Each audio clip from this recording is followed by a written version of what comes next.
In news overseas, investigators are reviewing a message sent by a man named Cole Thomas Allen, accused of opening fire at a press gala in Washington, D.C. Officials say the manifesto outlined his intent to target officials in the U.S. government. Gunfire broke out at the Washington Hilton, forcing Donald Trump and top officials to be rushed to safety. Authorities say the suspect fired several shots before he was subdued and taken into custody.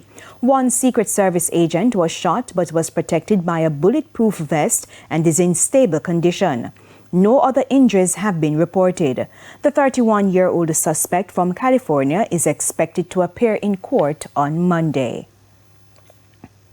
And the primetime news package continues with sports right after the break. Ricardo Chambers is standing by.